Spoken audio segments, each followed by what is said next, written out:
Quanta luz nesse ambiente descendo sobre nós, vibrando em nossa mente.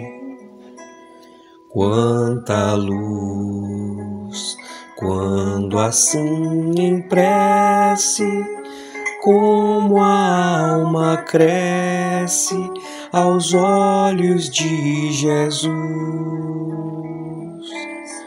Quanta luz, pois em oração a voz do Mestre fala ao nosso coração. Quanta luz descendo sobre nós. Quanta luz, quanta luz. Viva Jesus, viva! Bom dia, meu amigo, minha amiga, meus irmãos de caminhada evolutiva, meus irmãos de compromisso de estudo, para juntos meditarmos acerca das palavras de Jesus e podermos ser pessoas melhores, espíritos melhores. Antes de mais nada, vamos inspirar bem fundo,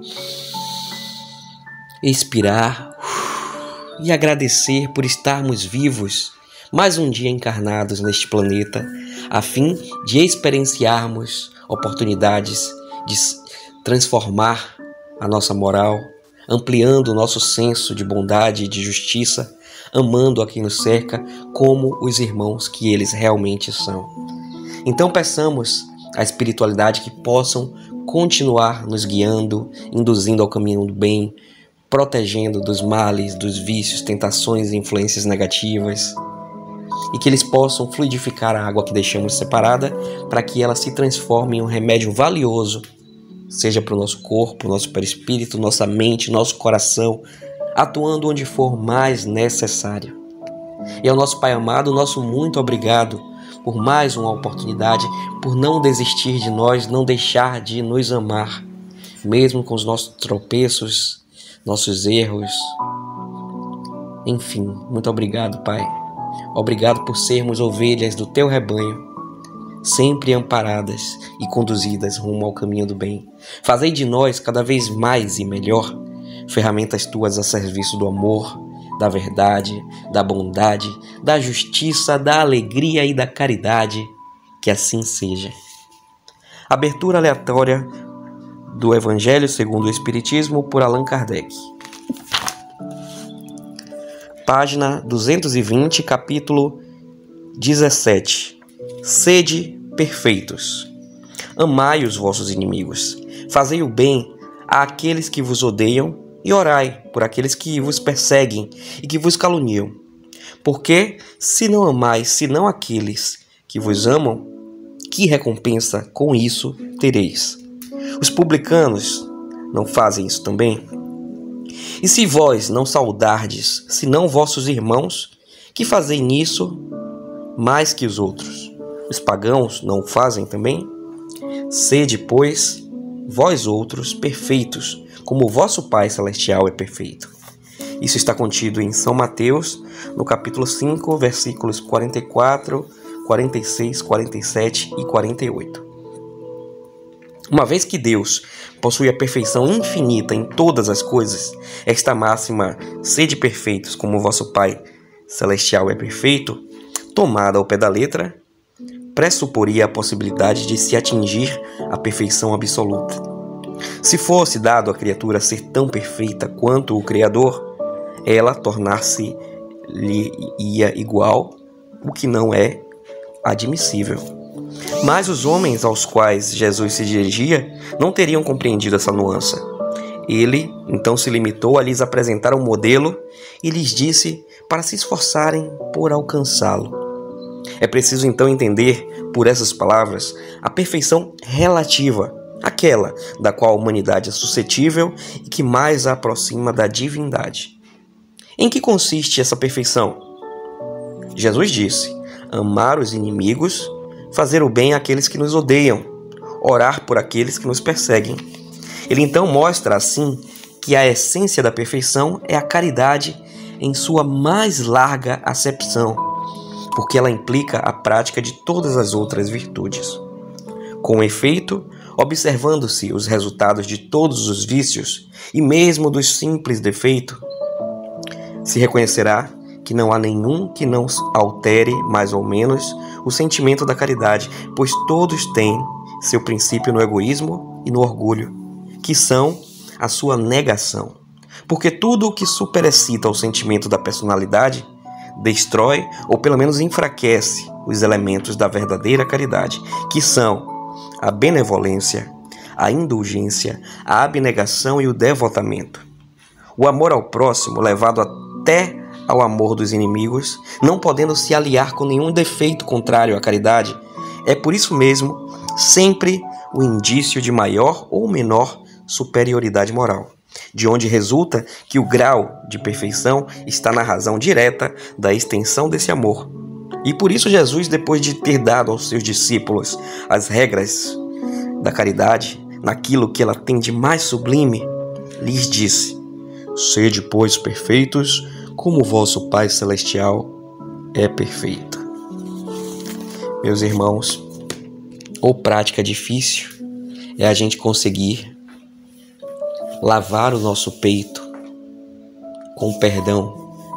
Mas o perdão verdadeiro não é abrir a boca para dizer que perdoou e de um dia para o outro continuar sentindo aquela raiva, aquele desconforto quando se fala na pessoa, quando vê a pessoa, ou principalmente quando a pessoa fala ou nos faz alguma coisa de ruim. E aqui, nessa máxima, a gente percebe que enquanto a gente se apegar a essa ideia de continuar cultivando em nosso peito esse ranço com aqueles desafetos que temos, muitos até têm declaradamente pessoas como inimigas. Fulano é meu inimigo. Não falo com ele, não quero ver ele na minha frente, e ai dele se ousar aparecer na minha frente.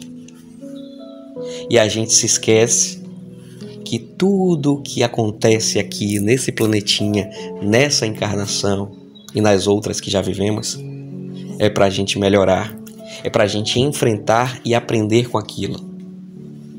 Então, meu irmão, minha irmã, toda vez que você se pegar adubando o seu orgulho, ali eu não falo mais, já rompi de vez, quero que se exploda. Toda vez que a gente tiver nessa energia, a gente ainda vai bater muita cabeça e capaz de na próxima encarnação você vir ainda mais unido a essa pessoa. Imagina, na mesma família, ou sendo um filho, uma filha, implorando pelo amor, atenção e cuidados daquela pessoa, pelo carinho, e sem porquê, sem saber o porquê, receber de volta tão e somente indiferença, raiva, agressividade, dentre tantas outras coisas ruins. Então é preciso, e aí eu pego uma passagem um trechinho de uma outra passagem do Evangelho que eu li dia desses, é preciso que a gente se reconcilie com os nossos inimigos desde já, porque quando a gente falece, quando a gente desencarna e vai para o verdadeiro mundo, que é o mundo espiritual, as coisas não mudam um estalar de dedos, não. Os sentimentos, as energias continuam. Então o inimigo que você cultivou aqui continua do lado de lá. Lá vocês ainda vão travar outras energias ruins e vão reencarnar e, como eu disse, vivenciar outras provações.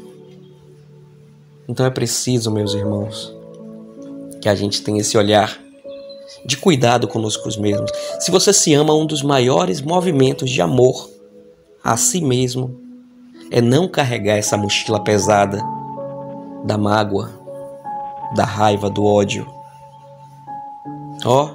Tá na hora de tirar as alças dessa mochila pesada e voltar a ter uma leveza nas costas e na consciência, entendendo que cada um tem seu momento.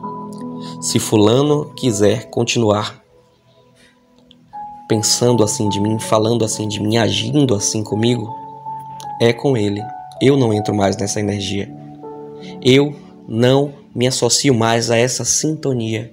De agora em diante, o meu movimento para fulano vai ser de amor.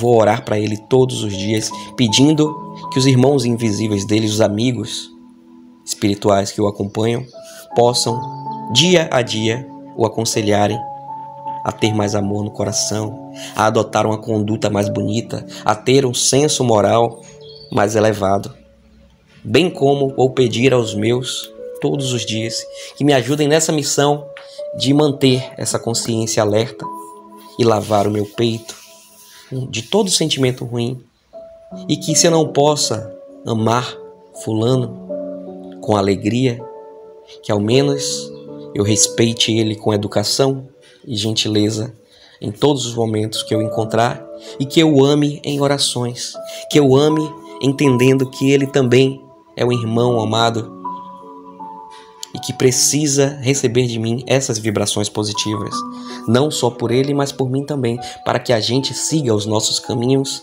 evoluindo e aprendendo verdadeiramente a seguirmos a imagem do nosso irmão e mestre Jesus. Essa é a lição de hoje, meus irmãos, esse é o dever de casa. Façamos o possível e o impossível para retirar do nosso peito, da nossa mente, todos os desafetos que nós ainda temos. Que a gente entenda que, assim como nós temos os nossos defeitos, todo mundo tem os deles, e cada um lida com isso de uma forma.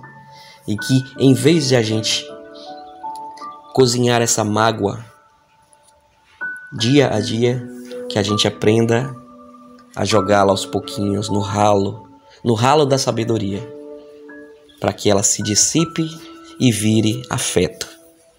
Combinado? É fácil ou não é fácil? Se fosse fácil, a gente não estaria nem tendo que refletir sobre isso, cada um num movimento assim tão automático, já deixava de ser teimoso, de ser teimosa. Então, deixemos de ser teimosos no sentido de manter a mágoa adestrada ao nosso lado, com uma coleirinha no pescoço, como se fosse o nosso cachorro de estimação. Não é. Já está na hora da mágoa ir embora, ela está grande demais, está ocupando muito espaço em nosso peito. Deixe ela partir, que ela vai buscar em outros refúgios seus alimentos. Não vai mais se alimentar do nosso peito, combinado? Pai nosso que estais no céu, santificado seja o vosso nome. Venha a nós o vosso reino e seja feita a vossa vontade, assim na terra como é no céu. O pão nosso de cada dia dai-nos hoje e perdoai nossas ofensas, assim como nós perdoamos quem tem nos ofendido. Não nos deixe cair em tentação e livrai-nos de todo mal. Amém.